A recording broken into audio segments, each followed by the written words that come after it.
Excellencies, distinguished guests, partners of UNPAN family, ladies and gentlemen, I'm delighted to have the opportunity to address you again through the virtue of the technological evolution, even though we're more than 12,000 kilometers apart. Since its inception in 2000, the mission of the United Nations Public Administration Network, UNPAN, has always been facilitating information exchange, experience sharing, and training in the area of public governance and public administration.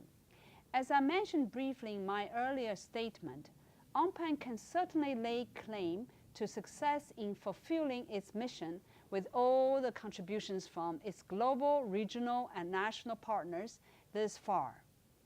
There has been much progress since the information age with disruptive innovation like the internet and mobile technology, and today we live in a connected age with the proliferation of the broadband internet, smartphones, and other mobile devices, and the global phenomenon of information explosion, connected social networks, big data, and linked data. However, we are nowhere close to realizing the full potential of these technologies for information sharing and citizen engagement. It's no surprise, therefore, the citizens are more informed and they expect to know more about their governments and to have increased opportunities to raise their voice in order to play a greater role in influencing public service delivery. We have seen this trend in many parts of the world, especially the growing flow of information in societies through social media in the Arab world and its impact on governments in the region. Over the past few years, this socio-economic change has driven governments to start publishing open government data pertaining to governance and public affairs. This has led to transparency and value co-creation that empowers citizens through knowledge.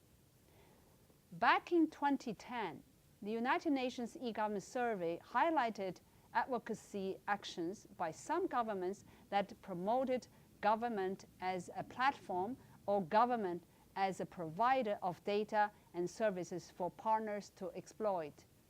Evidence has indicated that public sector efficiency is enhanced by transferring some of the demands of government to non-government organizations, private sectors, and the media, and the citizens at large. These sectors have proven to consume and utilize open government data in various capacities and innovative ways. This is a clear demonstration of the impact of collaboration between governments and citizens through the use of open government data. In the 2012 edition of the survey, the rapid advancement of open data initiatives that offered new opportunities for sustainable development was underscored. One significant trend was that institutionalization of national coordinating authorities, such as chief information officers by various countries from both developed and developing regions, to coordinate e-government development, including open government data initiatives. We also witnessed how governments inform citizens through publishing open government data on issues related to climate change and the fragile environment, and how open government data is being utilized to deliver effective disaster preparedness and crisis management programs, including those initiated by third parties such as the civil society and the private sector. The recently launched Kenya government's open data website is one of the most comprehensive portals in sub-Saharan Africa and also one of the few examples from developing countries. It holds the potential to generate the needed integration for sustainable development. Its data are drawn from several sources, including the Ministries of Finance, Planning, Health, and Education, and the Kenya National Bureau of Statistics. The website itself is organized by 6 sectors: education, energy, health, water, sanitation, and population and poverty. The provision of open government data not only allows citizens to access public service information, but also provides some insights on underperformance and inefficiency in public service. This helps tackle corruption and allows citizens and the media to hold governments to account and strengthens citizen engagement. This is precisely the role of open government data in improving transparency and accountability of government and citizen-centric service delivery. This brings me to today's topic, the next stage in open government data, using data for transparency, accountability, and collaboration. What exactly are the open principles? One must not forget that accessibility and participation are of the foremost interest to recipients and users of open government data. On accessibility, we acknowledge the need for governments to provide data in non-proprietary, structured, and machine-readable formats. In addition, one must not forget the challenges in bridging the digital divide. In particular, how to ensure the vulnerable groups such as the poor, women, physically challenged, the illiterate, the youth and elderly, migrants, and indigenous people are not deprived of the privilege to access data and information. The level of accessibility and use of online services in some developing countries, not to mention the usage of open government data, have not made sufficient progress as compared to those in some developed countries. In fact, out of 193 member states of the United Nations, only 25% have embarked in open government data initiatives.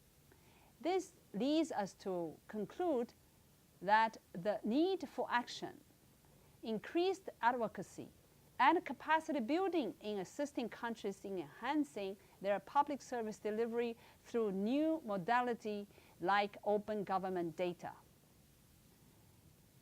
On participation, let us not treat the open government data initiative as a one-way street.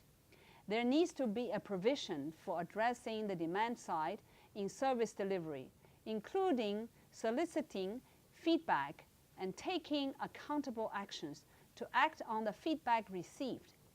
Governments must develop a clear strategy for the informed, substantive, and inclusive participation of its citizens. In addition, we should not ignore other challenges such as the issues surrounding privacy and security. While openness promotes increased civil discourse and improved public welfare, it also raises the privacy and security concerns that may legally prevent certain data sets from being shared publicly or being abused.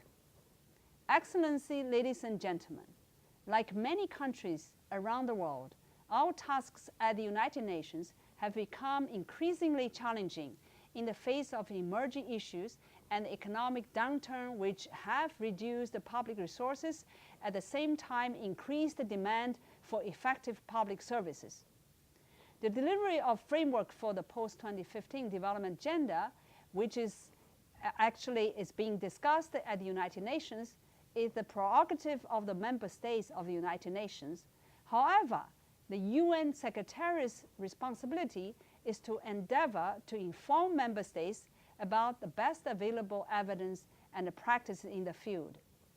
This directive has been guiding the work of my division in advocacy, analytical research, capacity building, and of course, its roles as a member and coordinator of the network of UNPAN. With the aim of amplifying the impact of our work, in 2010, we embarked on an initiative to deliver a knowledge portal, the United Nations Public Administration Country Studies, in short, UNPACS. By providing country data and information of all 193 member states of the United Nations on conventional and emerging topics related to public administration, UNPACs will enable governments and all other stakeholders to make evidence-based decisions for the implementation of the internationally agreed development agenda, including the MDGs and the post-2015 development agenda. Preliminary findings in UNPACs have indicated that today there are at least 91 member states with legislation on access to information. 28 member states have draft legislation, and 26 member states have provision in their constitution. Related to data privacy, 82 member states have legislation. Only 6 countries are currently discussing a draft, and 9 countries have a constitutional provision. Dennis Sousar, Governance and Public Administration Officer of my division, will share with you some of our preliminary research findings on open government data in a more detailed fashion later on during the workshop. Before I conclude, I would like to leave you with 2 final thoughts. First, in my earlier statement, I asked, what does UNPAN need to do differently to stay current and relevant? Let me take it one step further. What can each of us do as an individual or institution representing the government or civil society, and collectively as partners to further our mission in serving the public in this connected age? As we explore the recent trends in information and communication technologies and new media, can we also re-examine our role in moving from an information source provider to a citizen-centric service manager, or a facilitator of connected information and services? Second, what are the specific challenges that we have to address in opening government data? For instance, what is the institutional framework and legal framework needed for open government data? What are the requirements for human and financial resources? Is there a need for a whole-of-government approach to launching open government initiatives? How do we overcome the digital divide? How does one identify the data sets to be released? How do we determine open standards to be adopted? How do we ensure the relevance and timelessness of data released? How do we measure the usefulness of data released? Is there any way to track return on investment? How do we monitor data usage and applications that evolve through the process? How do we measure the impact on citizens?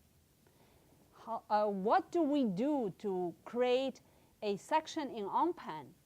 Or do we need to create a section in UNPAN for sharing open data from your respective organizations and member states, such as data.unpan.org? Like all development issues, governments today are facing 2 core challenges. 1, understanding. 2, implementation.